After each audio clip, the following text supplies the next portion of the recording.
Hello, everyone. Welcome to our weekly discussion series that's hosted by the Chaldean Cultural Center in collaboration with U of M, Detroit Center, Unique Voices in Films, and CMN TV. I'm your host, Wiam Nemu. And this month we are celebrating Arab American Heritage Month. So for that, we have wonderful guests that are lined up for April. And just a few days ago, I heard that Governor Whitner declared April Chaldean American Month. So now we're officially related, Yvonne. Now that we're all, and everybody deserves to have a Heritage Month and day, and to celebrate everybody's diversity, which you are great at doing. It's also one of my favorite months because it celebrates Poetry Month. But Yvonne is an educator, social worker, and award-winning author of nonfiction books for children and adults. She works to advocate for inclusivity for all people. She is a co-author of Arab American National. I'm sorry, I don't know that you're the co-author or if the other person is an illustrator, but you authored a guide to Arab American history, which I read and I love this book. With Maha Addasi. Is Maha the co-author or is it the She illustrator? is. Oh, she is the co-author. Okay, great. And this book won a Arab American National Museum Children's Book of the Year award. So, Yes, it did. and I also got some of your other books, which we'll talk about later, about Oh, thank you. Native Americans, landmarks, and festivals, as well as many other books that you have that I'm interested to read. So, the most interesting thing I found about you is your background. So you're both Cherokee and Syrian. I am. So tell us from what parents is who, and how was that growing up? Well, my mom's family is from Alamar, Syria, and my dad's family is Cherokee and Sandhill. And the Sandhill are a mix of Cherokee and Lenape. And growing up, at times it was a little confusing, but only when I was at my Syrian grandparents' house. Because I didn't see them all the time or live in an area where we were the only ones, the only mixture, a particular mixture, and then the only Arab people, period. So, I grew up with people used to say, before my sister beat them up, people used to say, "Oh, you live in a teepee and your mother cooks with camel dung." People would make disparaging remarks, but basically we felt good about who we were. And when I would go to Allentown, where my grandparents lived, and I don't know if you know, Allentown used to be one of the largest population of Arab people. First it was Syrians and then Jordanians, Palestinians. It's still the neighborhood, which was the sixth ward in Allentown, has changed. There's one restaurant left, which is called Damascus, which is owned by some of my distant relatives. But anyway, walking down the streets in that neighborhood and smelling those wonderful food odors and seeing Arabic on signs and hearing it, I used to feel like I was in another country. It seemed very strange to me. Um, and my grandparents, I was terrified of my grandfather because he was the opposite of my native grandfather. He was kind of stern. It wasn't because he was Arab, that's just who he was.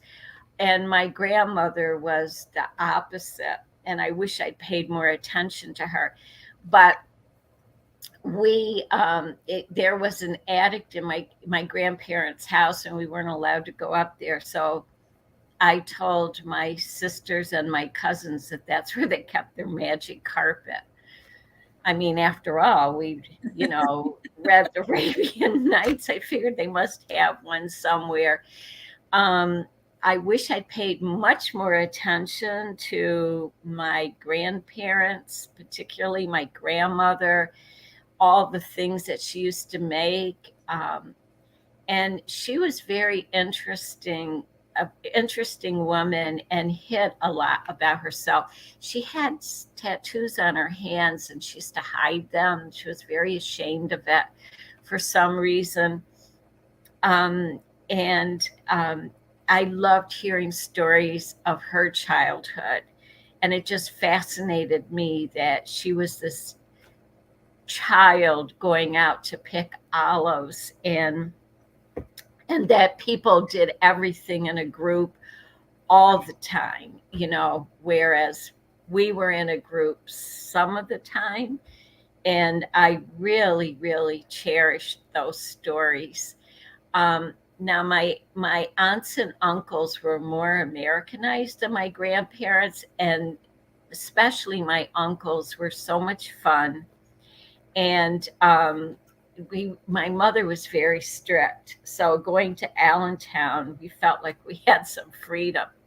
And for the native side, to be native in this country until 1978, we had no rights to practice our religion, speak our language. So everything was sort of hidden. We would do ceremony, but my grandfather would say, "Okay, this is among us. You're not to share anything." And my grandfather was many things, including a stonemason, and he and his father built most of the churches in the very rural area where we were. But my grandfather, it was a big secret that he was not a Christian. So it was an interesting childhood, but it wasn't until I became a teenager that, I always felt different. But when I became a teenager, I embraced that difference. I began being more politicized, I was very interested in the civil rights issue. I wanted to go to be a freedom writer, but of course my mother wouldn't allow it. But, and I began to research things for both sides. And I developed a lot of anger. I was very angry. I still am. But yeah, so I and the other thing is, as a child, I associated being Syrian with having certain food. And at Christmas time, my grandparents would send this huge box, and in it was my grandmother's bread. They had a bread stamp on it. I mean, it was always foremost in what I saw as Arabic culture was the food. That was one of the biggest difference. And not only that, but the way that we ate at my grandparents' house, the way we ate the food, sort of in shifts, and children, and then the men, and then the women. And I just enjoyed it all. And my mother was a very angry person, and she did as much as she could to get away from Arab culture, Syrian culture. She was a real kind of revolutionary for her era. She was a dancer. And that's how my parents met. My mother would run away from home all the time, this very traditional Syrian home. Just wanted to be a dancer. And my grandmother said, "Yes, and your mother used to kick up her legs and her panties would show." Oh, boy.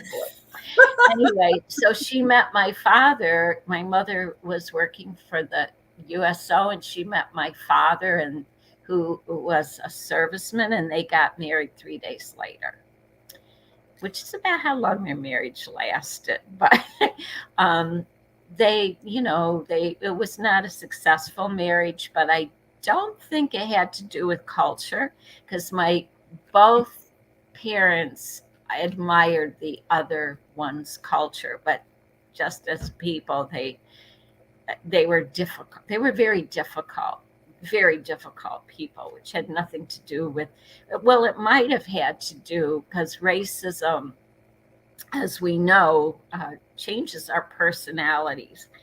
And,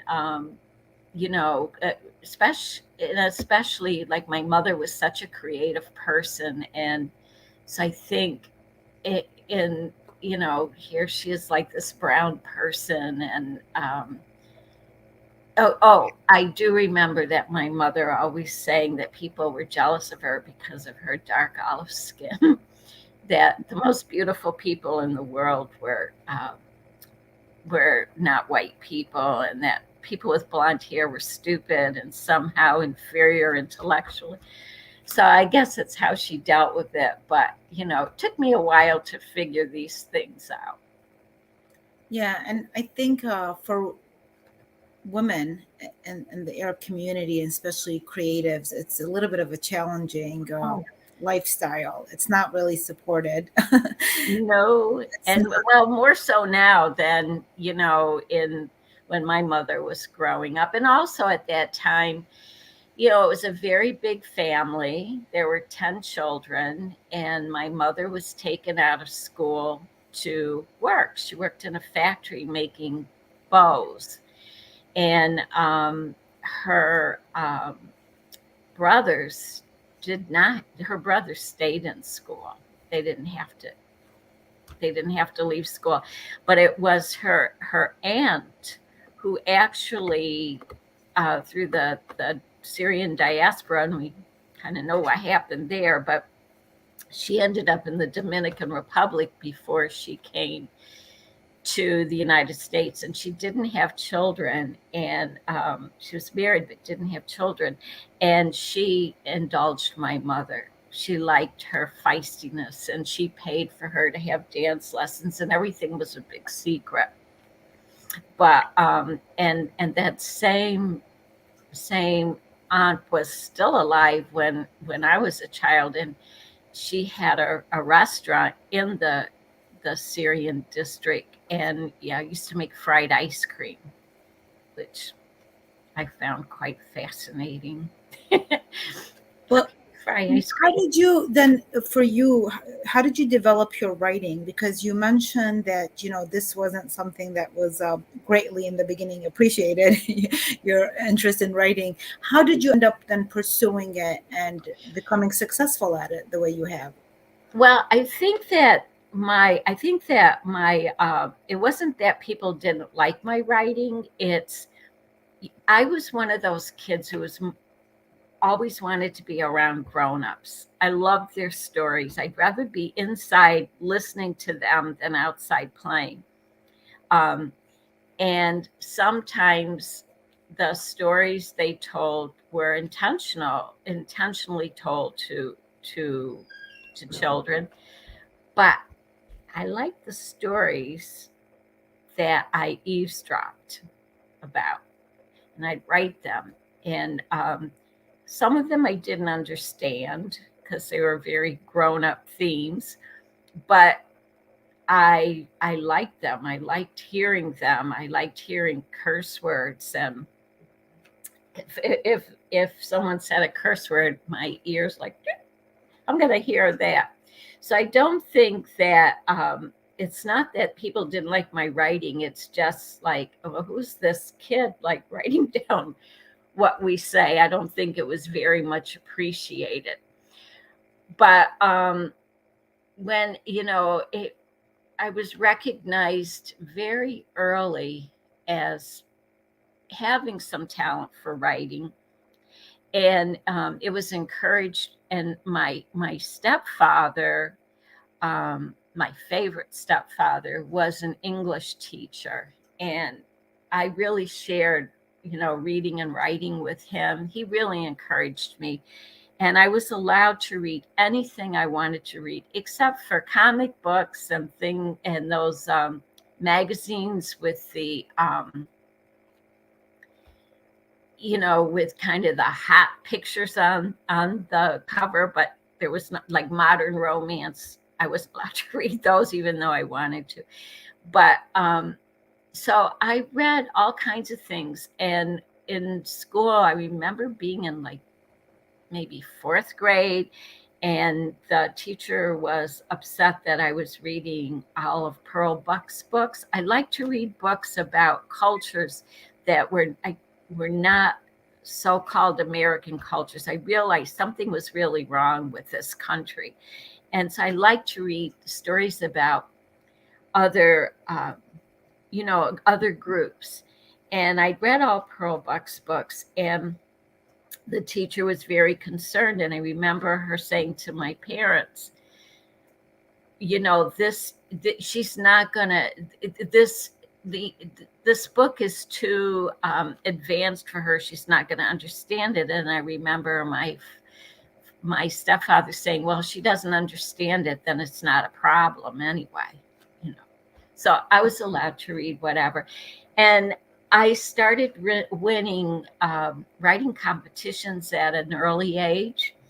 And I wrote for like the newsletters in school, in high school, and the local paper. We had a little local paper in the little tiny town where I lived, and I didn't just write there. I volunteered there to do whatever needed to be done.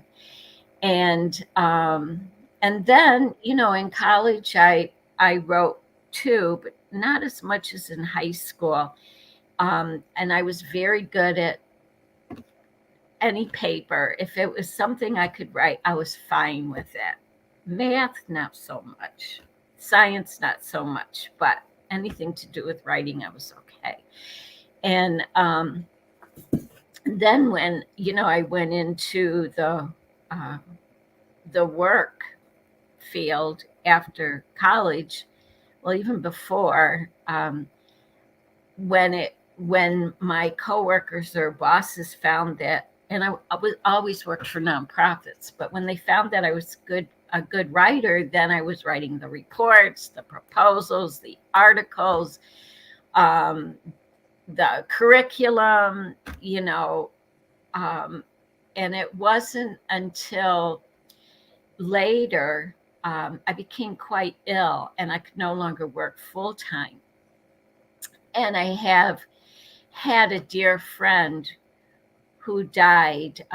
This 2021 was very difficult. I lost my sister, one of my best friends and mentor and co-writer, and one of my favorite cousins, 3 weeks. But anyway, my friend, and in my culture, in Cherokee culture, we don't say someone's name for a year, but I will show you who it is, for a year after their death. So this wonderful little person was my mentor. She used to work for the Association on American Indian Affairs, and I was with the Native American Education Program, and we liked each other. And we became friends, and then she was a phenomenal writer and had published many books on Native issues. And when I got too sick to work full time, she said, "Oh, I want you to write this book with me." And I went, "Really?" She always liked my writing. So she was a white woman who was an ally. And you're talking about Native American landmarks and festivals, correct? Well, I'm talking about, that was one of our later books. I'm talking about this. You're talking about the co-author, but you're talking about you guys working together on this book, or were there other books? No. Our first book, which was American Indian American Indians in the World of Children. It was a book on stereotyping. It's used as a textbook. Okay. So you That had was our first book. projects together? Yes. Okay. And so she not only opened the door to publishing, but dragged me in. And it's a little bit the same in, Arab writing, but for a long time, publishers felt that Native people, that we were not objective enough to write about ourselves. So it was very, very hard. I didn't even try, to tell you the truth. I didn't even think about having a career in writing. But she made it possible. And then after that, I mean, now very often publishers come to me, but I don't write Harry Potter books. I wish I did, where you make millions of dollars. I write books that are truthful, and sometimes, what was that movie where the guy said, "You can't handle the truth"? So anyway, Yeah, I like as an example, I have the Native American landmarks and festivals. I find it so resourceful, and I have to check and see. This was before the pandemic, and I'm it was. interested once I start looking into this to see if some of the places are still available the way they are, or the festivals. But the other book is A Kid's Guide to Arab American History. What I really enjoyed about it, and it says it's for ages 7 and up, and you've talked about that, you don't like um, the current trend of dumbing down to kids and children's books. And this is definitely not a dumbing down. It's beautiful to read. It's like, so it's not difficult to read, but the information is so valuable. Um, you bring in, you include Chaldeans, Babylonian Jews. I mean, everything, and so much information that I wasn't aware of. Not that I know, everything, but it's like as much as I read, I enjoyed that there was so much richness in it. Were you aware? Did you have to do a lot of research for this book? Were you aware of these communities before? Oh, How did you come across all of this? Because there's so many details in here. You bring up a lot of, you highlight a lot of successful, like Dr. Nasser Zawaya. There were so many experts that you highlighted, women authors. I love that you did that.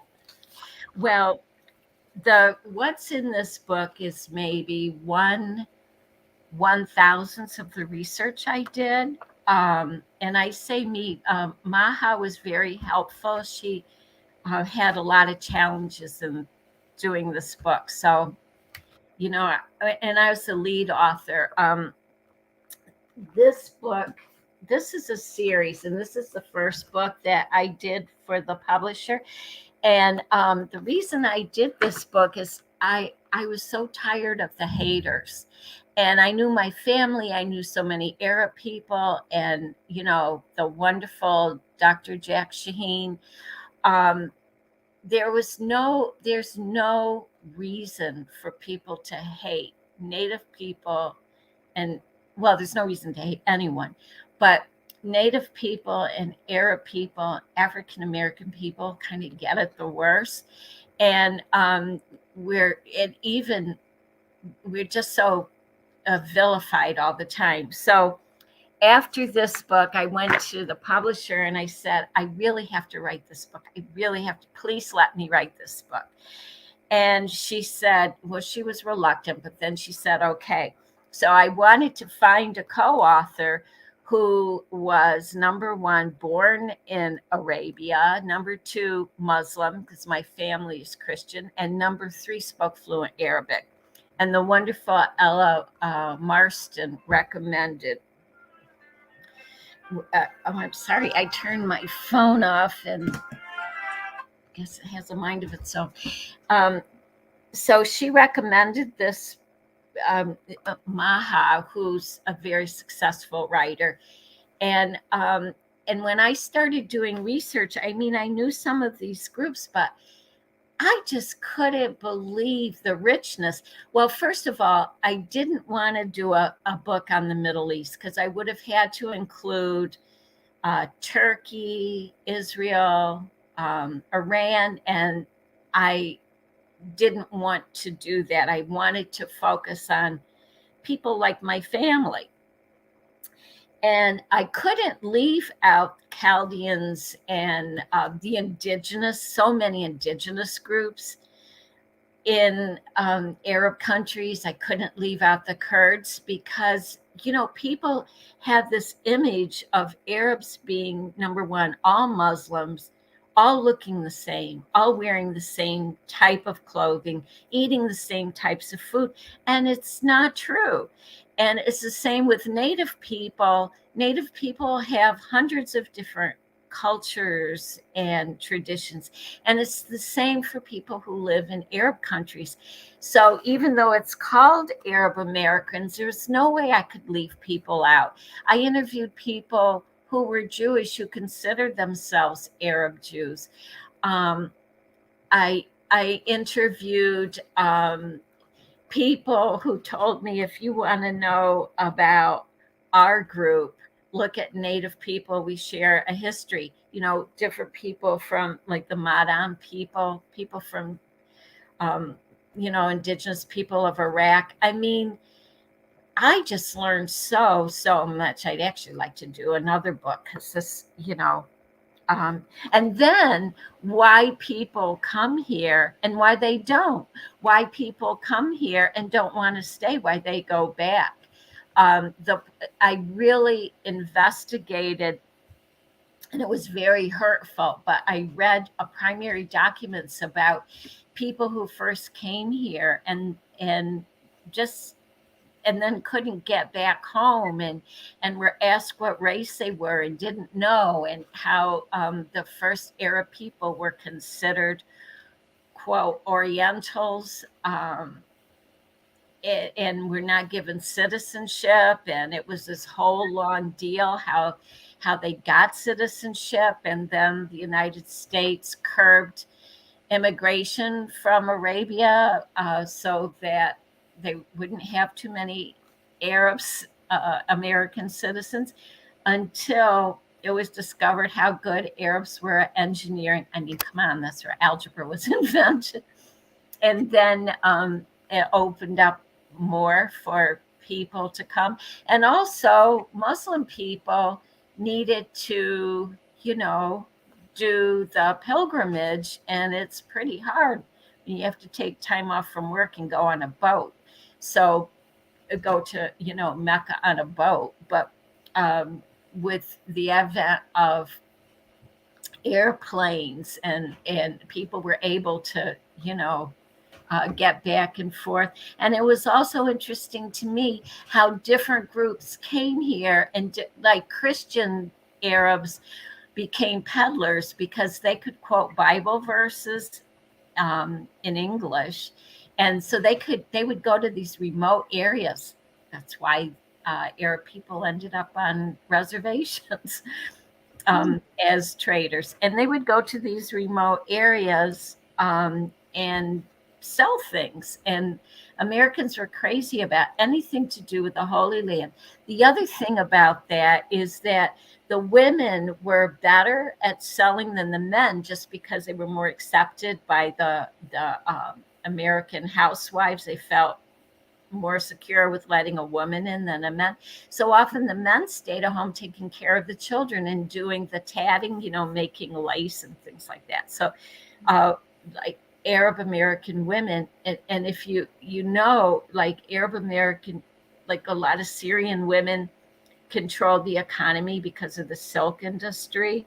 I'm just glossing over everything. It probably doesn't. Well, I mean, the thing is, what I like is that when you were saying that there was these misconceptions and stereotypes, so rather than kind of go and argue about all of that, you did something and you created this book and you provide information. It's like, well, here's this rich information that contradicts, or even if it doesn't contradict, like in my case, it was just very informative and I enjoyed it. It's something that I would like to share with my children so that they can understand the richness of the Arab world that is highly, because to be honest, like sometimes in our communities, and this happens in other communities, if you keep noticing or if you get stuck on the complaining, it's not going to help make a shift in anything. But then you kind of took it to another level where you are allowing us to see the things that we need to see rather than help getting us to just look at the things that we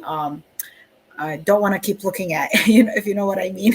And that's what I enjoyed about your books. And I also really like about the Native American. I've always been attracted to that community. And I have a book, hopefully it won't take too long, but I have a book called My Conversations with My Native American Friend, whom I've known for decades. And I've had teachers from the Native American um, community. And I think it's because they're so down to earth. They're so connected to the earth, and I almost feel like they have, in my case, is my feeling, is they have this ancient wisdom that our lands had thousands of years ago. If we were to look deeper, the deeper and deeper that we look into our history, before even the start of religion or anything, we would see so many similarities. And I agree. yes, and we this is why it's so wonderful to do research and to write and to look into these things, because it just takes you deeper and deeper and deeper, and the deeper you look, the more you see that we're all connected.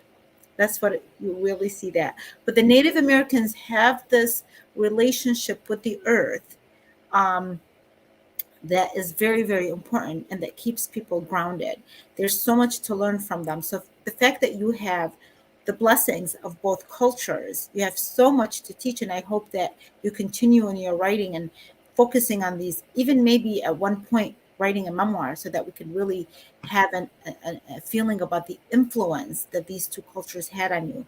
Because like myself, even though I'm not part native, but I love both cultures very much, and I would like to see what did that combination, what was that like growing up, So if you ever consider that. But we only have a few minutes, and I want to see, is there any last words, or what are you working on next? How do you want to continue with your goals of helping, the underrepresented and marginalized?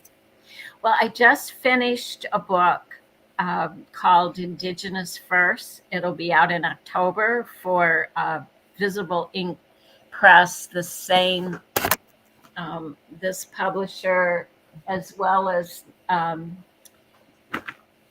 it was my third book for them. This was the first one I did. Whoops. And it's not just accomplishments or achievements, but it's also doom and gloom. Like, the one thing I wanted to say is that in terms of patriotism, many people believe that Arab Americans and Native Americans are against everything American. And yet, American Indians have the highest percentage of population serving in the military, and Arab Americans have the second. So, those are the kinds of things I like to talk about.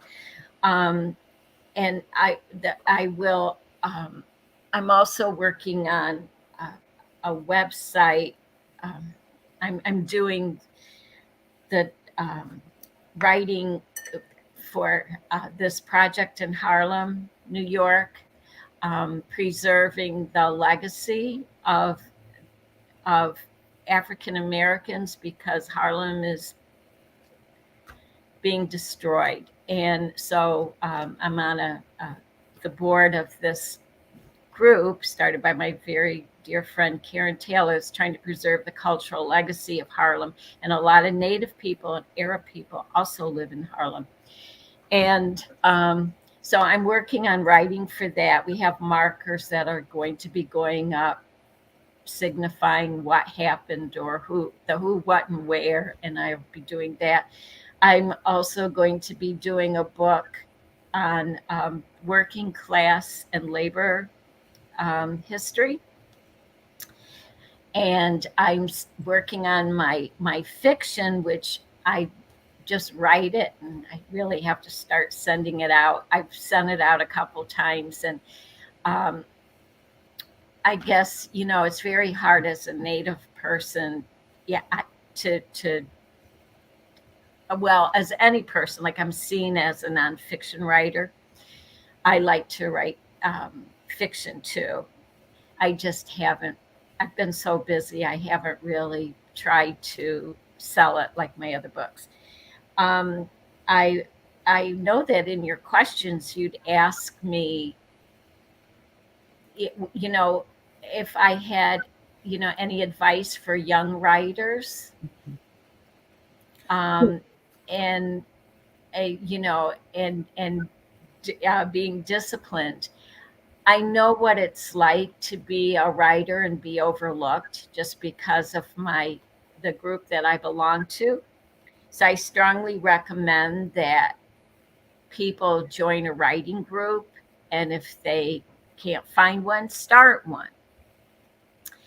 And learn to take criticism. If you can't, and Weem, if you can't be edited, you're not going to like being a writer.